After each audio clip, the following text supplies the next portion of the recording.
ጤና ይስጥልኝ አድማጮቻችን፣ ተመልካቾቻችን እንደምን አላችሁ? እንደምን ሰነበታችሁ? ግርማ ካሳ ነኝ። ይህ ዋሜራ ነው።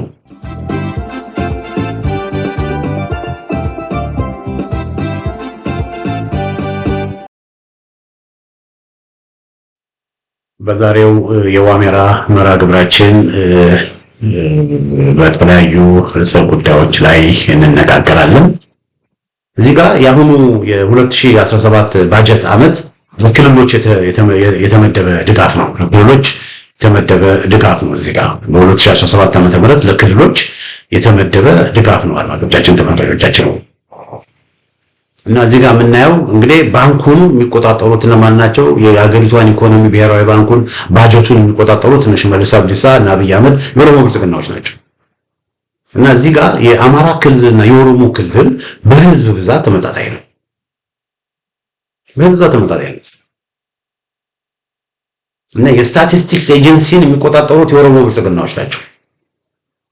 ስለዚህ ያንን ቁጥር ቀያይረው ኦሮሚያ ውስጥ ያለው የህዝብ ብዛት ብዙ ነው ብለው ቁጥሩ ብዙ ነው ብለው ለኦሮሞ ክልል 74.8 ቢሊዮን ብር ነው የፌደራል መንግስት ባጀት የተመደበው። 74.8 ቢሊዮን ብር።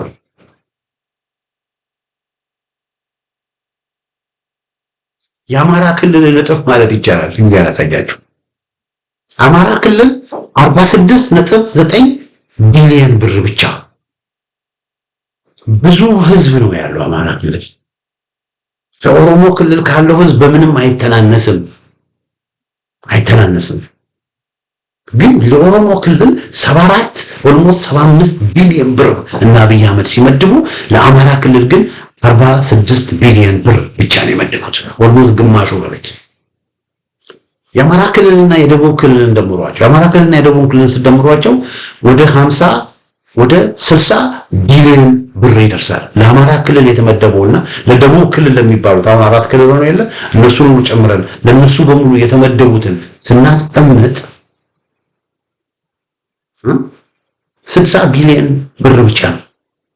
አማራ ክልልና ደቡብ ክልል ተደምሮ ለነሱ የተሰጠው ስንት ነው? ይቅርታ ወደ 60 አይደለም ወደ 67 ቢሊዮን ብር ለኦሮሞ ክልል ከተመደበው ቁጥሩ ያነሳል። አያችሁ ምን ያህል ሆን ተብሎ ብዙ ገንዘብ ለአማራ ክልል እንዳይሰጥ ተደርጎ የአማራ ክልል ምን ያህል ለማውደቅ በልማት እንዳያድግ መሻሻል እንዳይኖር ለማድረግ በባጀት እንኳን ምን ያህል ክልሉን እየጎዱት እንደሆነ ከዚህ ማየት እንችላለን። ኦሮሞ ክልልና የአማራ ክልል ተመጣጣኝ ሆኖ ግን ተመልከቱ ባጀቱ። እሱ ብቻ አይደለም ይሄንላችኋል።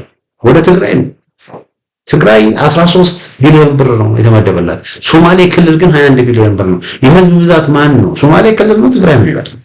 ተመጣጣኝ አይደለም እንዴ? ለትግራይ 13 ቢሊዮን ብር ብቻ ሲመደብ ለሶማሌ ክልል ግን 21 ቢሊዮን ብር የሚመደብበት ምክንያት ምንድን ነው? ለምን መጠየቅ አለ።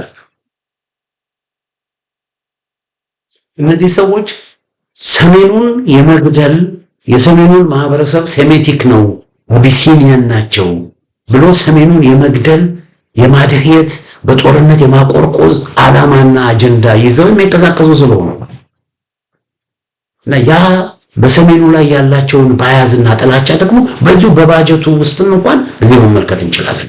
ይሄንላችሁ የአማራ ክልል ከህወሓት ጋር በተደረገ በጦርነት የወደመ ጎንደር፣ ወሎ፣ ሸዋ በጦርነት የወደሙ ናቸው።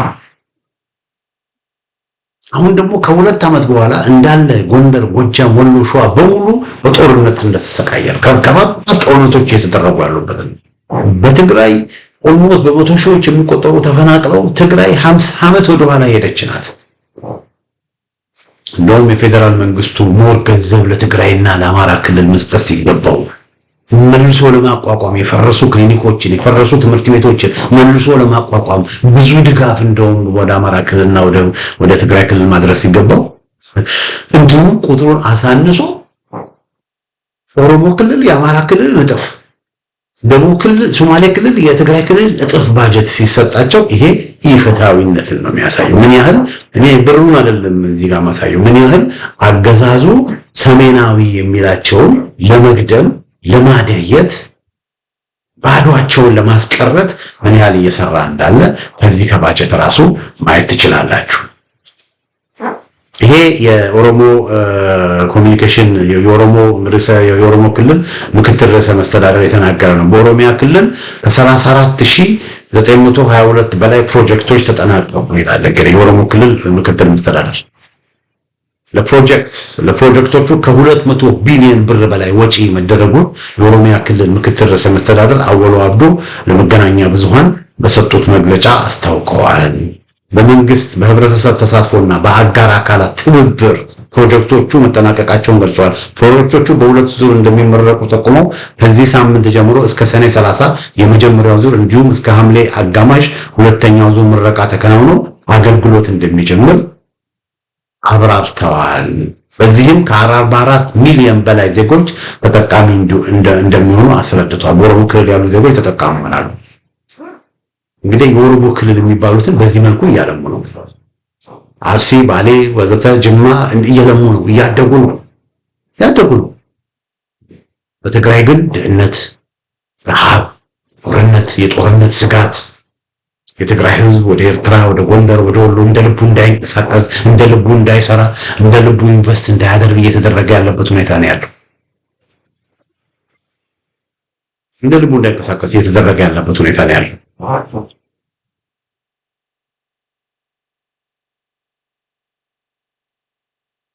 በአማራ ክልል ደግሞ እንደምታውቁት ጦርነት በጦርነት ይሄ እስከ መቼ ይቀጥላል? ይሄ ወገኖቼ እስከ መቼ ይቀጥላል? እንግዲህ የነሱ ፖለቲካ ይሄ ነው። እየተሳካላቸው ነው። አገዛዙ እያሸነፈ ነው። ለምን ጦርነቱ መጀመሪያ ጦርነት እንግዲህ በአጭር ጊዜ ውስጥ አሸንፈን ልክ የሶማሌ ክልልን እና አብዲሌን በአጭር ጊዜ ውስጥ እንዳሸነፉ አሸንፈን በቃ የአማራ ክልልን በእኛ መልክና በእኛ ፍላጎት መሰረት እንደፈለገን እንቀርጸዋለን የሚል ፍላጎትና ቀን ነበራቸው። ያ እንዳልሆነ ሲያውቁ አሁን የጀመሩት ዓላማ ምንድነው? ገንዘብ እየበተኑ ጦርነቱ እንዲቀጥል ማድረግ። በቃ የእነ አብይ አህመድ አሁን አጀንዳ ጦርነቱን እንዲቀጥል ማድረግ ነው። ጦርነቱ በቀጠለ ቁጥር እነ አብይ አህመድ እያሸነፉ፣ ጦርነቱ በቀጠለ ቁጥር ደግሞ ፋኖ እየተሸነፈ ነው። ይሄን ማወቅ አለበት። እስኪ ተመልከቱ፣ የጦርነት የፋኖ ዘገባዎችን ተመልከቱ። እኔ ብዙ ጊዜ የፋኖ የድል ዘገባ መዘገብ አቁሜያለሁ። ለምን? ስለሰለቸኝ በምዕራብ ጎጃም በዚህ ቦታ በተደረገ የደፈጣ ጥቃት ይሄን ያህል ሚሊሻ ተማረከ፣ ይሄን ያህል ምናምን ሞተ። በወሎ በዚህ ቦታ በምናምን በተደረገ እንትን እንደዚህ ሆነ። በጎንደር በምዕራብ ጎንደር በቋራ አካባቢ እንደዚህ ነው፣ ይሄን ያህል መስራየስ፣ ይሄን ያህል ምናምን ተማረከ። በሸዋ በእንትን በኩል በመራቤቴ በኩል እንደዚህ ሆኖ እንደዚህ ገባ፣ እንደዚህ ተማረከ። የምንሰማቸው ጦርነቶች የት ነው የሚደረጉት? ጎጃም ምድር፣ ፈረስ ቤት፣ ቲሊሊ፣ እንጀባራ፣ ምራዊ፣ ሞጣ፣ መርጦ ለማርያም፣ ባህር ዳር ዙሪያ፣ ፍኖተ ሰላም፣ ቡሬ እዛ ነው የሚደረጉት። ጎጃም፣ ወሎ፣ ሸዋን ብትሄዱ የሚደረጉት ጦርነቶቹ ቆላ ድባ፣ እምባ ጊዮርጊስ፣ እስቴ፣ እብናት፣ አዲስ ዘመን፣ ማክሰኝት እዛው ጎንደር ውስጥ ነው የሚደረጉት። ወሎም ብትሄዱ እንደዚህ ነው። አማራ ሳይንት፣ ቆቦ፣ ጊራና፣ ዋድላ፣ ደላንታ፣ ሸዋን ብትሄዱ እንደዚሁ አጣዬ፣ ካራቆሬ፣ መራቤቴ፣ ምንድነው ሬማ፣ ሜዳ መራኛ ይሄ ሁሉ በቃ የሚደረጉ ጦርነቶች የሚደረጉት ሁሉ የአማራው ክልል ጎንደር፣ ጎጃም የሚኖርበት አካባቢ ነው። በየጊዜው የሚሞተው ህዝቡ ነው። ወታደር ይመጣል፣ ህዝቡ ያልቃል። ድሮን ይተኮሳል፣ ህዝቡ ያልቃል። 2 ዓመት ሙሉ የአማራ ክልል የጦርነት ቀጠና ሆኖ ተማሪዎች ትምህርት ቤት አይሄዱም። ስለዚህ ሲስተማቲክሊ ወገኖቼ እና አብይ አህመድ የአማራውን ማህበረሰብ እየሰበሩት ነው፣ እየገደሉት ነው፣ አማራውን እያጠፉት ነው፣ ትውልድ እየገደሉ ነው፣ ትውልድ እንዳይማር እያደረጉ ነው። ጦርነቱ በተራዘመ ቁጥር ህዝብ የመከራውን እየበለ ህዝብ እየተማረረ ስለዚህ እያሸነፉ ነው። ብልጽግናዎች እያሸነፉ ነው። ስለዚህ ምንድን መሆን ያለበት? መሆን ያለበት ሶስት ነገር መሆን አለበት። አንደኛ የአማራ በተለይ ፋኖች የፋኖ መሪዎች ስትራቴጂክ የሆነ ውሳኔዎች መወሰን አለባቸው። ይሄ ፋኖ አስረስ የችርቻሮ ድል ያለውን ነገር ከዛ ቆሞ ወደ ሸዋ ወደ አዲስ አበባ መመጣት አለበት። አሁን የአማራ ፋኖች ጎጃምን ያዙት እንበል፣ ባህር ዳርን ያዙ እና ባህር ዳርን ቢይዙ ምንም ያመጡት ነገር አለ። ጎንደርን ያዙ ፋኖች፣ የጎንደር ፋኖች ጎንደርን ቢይዙ ምንም የሚያመጡት ነገር አለ። እስቲ ንገሩኝ። ጎንደር ከተያዘ አገዛዙ መብራት ይቆርጣል፣ መብራት አይኖርም፣ ኔትወርክ አይኖርም፣ የባንክ አገልግሎት አይኖርም። እንደውም ህዝቡን የበለጠ ነው ችግር ውስጥ የሚቀጡት። ስለዚህ ባህር ዳርን ነፃ ማውጣት ምንም ቫሉ የለውም። ጎንደርን ነፃ ማውጣት ምንም ቫሉ የለውም። ወሎን ነፃ ማውጣት ምንም ቫሉ የለውም። ስለዚህ በጎንደር፣ በወሎ፣ በጎጃም የሚደረጉ ውጊያዎች ምናልባትም መከላከያን ወቅቶ ጥይት ከመማረክ መሳሪያ ከመማረክ ባለፈ የሚያመጣው ምንም ስትራቴጂክ ጥቅም የለውም። ዜሮ ስትራቴጂክ ጥቅም፣ ታክቲካል ጥቅም አለው። እንዳልኳችሁ እነ ብርሃኑ ጁላ አስታጥቂ አይደለም የሚባሉ ጀነራል አስታጥቂ መከላከያ መሳሪያውን ይዞ በሚመጣበት ጊዜ እነዛ መሳሪያዎች ህዝቡ ፋኖ ምን ይሆናል? ፋኖ ይታጠቃል። ስለዚህ በዛ ረገድ ጥቅም አለው። ከዛ ባለፈ ግን ሌላ ምንም ጥቅም የለውም።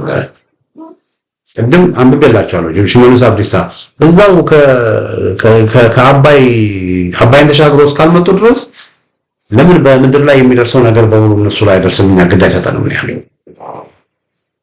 ስለዚህ የጎንደር ህዝብ ቢራብ፣ የጎንደር ህዝብ ችግር ውስጥ ቢወድ፣ የወሎ ህዝብ ቢራብ፣ የወሎ ህዝብ ችግር ውስጥ ቢወድ፣ የጎጃም ህዝብ ችግር ውስጥ ቢወድ፣ በጨለማ ቢሆን፣ ትምህርት ቢዘጋ፣ የሰሜን ሸዋ ህዝብ ችግር ውስጥ ቢወድ ግድም አይሰጣቸው። ስለዚህ በእነዚህ ቦታዎች የሚደረጉ ውጊያዎች ስትራቴጂክ ውጊያዎች አይደሉም። ስለዚህ ፋኖ ስትራቴጂክ ዲሲዥን ሊያደርግ ይገባል። ከዚህ በኋላ ውጊያዎች፣ ጦርነቶች መደረግ ያለባቸው በጎጃም፣ በጎንደር፣ በወሎ ሳይሆን ወደ ሸዋ መመጣት አለበት። ወደ ሸዋ መምጣት አለበት። ወደ አዲስ አበባ ዙሪያ መመጣት አለበት። እና ይሄ ደግሞ እንዳይሆን ስለዚህ ይሄንን የስትራቴጂክ ውሳኔ መኖር አለበት። ስለዚህ ወደ ሸዋ ደግሞ እንዲመጣ ሸዋ ያሉ ፋኖች ያላቸውን ችግር መፍታት አለባቸው።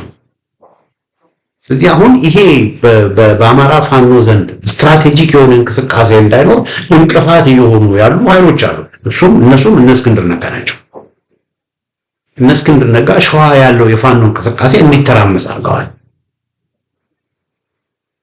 እነሱ ኦንቦርድ ቢሆኑ ከሌሎች ፋኖች ጋር እነመከታው ከሌሎች ፋኖች ጋር ቢተባበሩ አንድ ቢሆኑ እርስ በርስ መዋጋታቸውን ቢያቆሙ ከዛ ምንድነው የሚሆነው? የሸዋ ፋኖች ራሳቸው አንድነታቸውን አጠናክረው የሸዋ ፋኖች ከጎንደር ከወሎ ከምናምን ጋር ሆነው ትልቅ ኃይል ትልቅ ስብስብ ይፈጠር ነበር። ከዛ በብዙ አቅጣጫ ወገኖች በብዙ አቅጣጫ በወለጋ በኩል በአምቦ ተደርጎ በሰላሌ በኩል በደብረ ብርሃን በኩል በደነባ በኩል በምንጃር በኩል በ7 ነው በ8 አቅጣጫ ወደ አዲስ አበባ መትመም ይቻላል። ባጭር ጊዜ ወጣነቱ መከረ ግን ምንድነው ሸዋ ያለው ኃይል አንድ መሆን አለበት። ሸዋ ያለው ኃይል አንድ ሆኖ ደግሞ የአማራ ፋኖ ብሔራዊ ኃይል ተቋቁሟል። በአማራ ፋኖ ብሔራዊ ኃይል ውስጥ እነመከታው ገብተው ፋኖ ሁሉ አንድ ሆኖ 80% አንድ ላይ ሆኗል። የተቀረው በሙሉ አንድ ሆኖ ስራው መስራት ያስፈልጋል። ስለዚህ ስትራቴጂክ የሆነ ዲሲዥኖች ፋኖች መውሰድ አለባቸው። አንድ ሁለተኛ ሸዋ ያለው ነገር መስተካከል አለበት። እነመከታው ላይ ጫና መደረግ የለበት። እነመከታው ሌሎች ፋኖች ወደ ሸዋ እንዳይገቡ እንቅፋት ከሆኑ የሽመልስን ስራ ነው እየሰሩ ያሉት ማለት ነው። እዛው ከአባይ አልፎ እዛው ጎጃም ያሉትን ጎጃም፣ ጎንደር ያሉትን ጎንደር፣ ወሎ ያሉትን ወሎ ብለው ከተዋቸው እነመከታው በቃ የሽመልስን አብዲሳ ስራ ሰሩ ማለት ነው። ስለዚህ እነመከታው በዚህ ጉዳይ ላይ ሚናቸውን መለየት አለባቸው። ለማን ነው? ለህዝብ ነው የቆሙት? ለሽመልስ አብዲሳ ነው የቆሙት? ለህዝብ ነው የሚታገሉት ወይስ ለሽመልስ? ዓላማቸው ምንድን ነው? እነሱ ዓላማቸውን የህዝብ አጀንዳን ማስፈጸም ነው ወይስ ዓላማቸው በገንዘብና በጥቅም የህዝብን አጀንዳ መካት ነው ዓላማቸው? ስለዚህ ይሄ ሊጠየቁ ይገባል። ስለዚህ ሸዋ ያለው ነገር ምን መሆን አለበት? መስተካከል አለበት። ሁለተኛ ሶስተኛ አላስፈላጊ ውጊያ ላይ ጥይት መባከን የለበትም። አላስፈላጊ ውጊያ ላይ ጉልበትና ኤነርጂ መጥፋት የለበትም። አላስፈላጊ ውጊያ ላይ ሪሶርስ መጥፋት የለበትም። ያለው ሪሶርስ የተወሰነ ስለሆነ ያንን ሪሶርሱን በትክክል ማኔጅ ማድረግ ያስፈልጋል። ስለዚህ ፋኖች የሚያደርጉትን ውጊያዎች መርጠው ስትራቴጂክ የሆኑ ውጊያዎች ላይ ነው ማተኮር ያለባቸው። ይህንን ማድረግ ካልቻሉ አገዛዙን ማንበርከክ ካልቻሉ አገዛዙን ከ4 ኪሎ ማስወገድ ወይም ደግሞ አገዛዙ ላይ ከርካሪውን መብተው ወደ ድርድር ወደ እውነተኛ ድርድር እንዲመጣ ማድረግ ካልቻሉ ጦርነቱ ከተራዘመ አገዛዙ ያሸንፋል። ስለዚህ አገዛዙ ተሸንፏል። ፋኖን ማሸነፍ አልቻለም። ፋኖን ማንበርከክ አልቻለም። እንግዲህ በሁለት ነው ከፍለው የመጀመሪያው ዙር ሁለተኛው ዙር የመጀመሪያው ዙር ከፋኖ የሚጠበቅ የነበረው ራስን መከላከል ነበር። ከፋኖ የሚጠበቅ የነበረው ራስን ተከላክሎ አለመሸነፍ አለመጥፋት ነበረ የፋኖ ግብ። ለምን አገዛዙ ሊያጠፋቸው ሊጨርሳቸው ሊደመሰሳቸው አገዛዙ ሊያጠፋቸው ሊጨርሳቸው ሊደመሰሳቸው ሲመጣ እነሱ ደግሞ ላለመጥፋት ላለመደምሰስ ራሳቸውን መከላከል ነበረባቸው። ስለዚህ ፋኖቹ በአስደማሚ ሁኔታ ራሳቸውን በመከላከል እንኳን ሊጠፉ ከመጥፋት አልፎ የበለጠ እየተደራጁ ወደ አንድነት 80% የሚሆኑ ፋኖች ወደ አንድነት ማምጣታቸው በዛ መልኩ በምናይበት ጊዜ ፋኖቹ አሸንፈዋል፣ አገዛዙ ተሸንፏል። ምዕራፍ አንድ ከዛ አገዛዙ መሸነፉን አወቀ። ሁለተኛ ስትራቴጂክ ቀየሰ። ጦርነቱን በማራዘም እርስ በርስ እንዲገዳደሉ እርስ በርስ እንዲባሉ እናደርጋለን። አድማ በታኝ ሚሊሻ እያለ በገንዘብ እየገዛ አማራውን ከአማራ ማገዳደል ጀመረ። እዛ ላይ አላቆመም። ጭራሽ ፋኖን ከፋኖ ማገዳደል ጀመረ።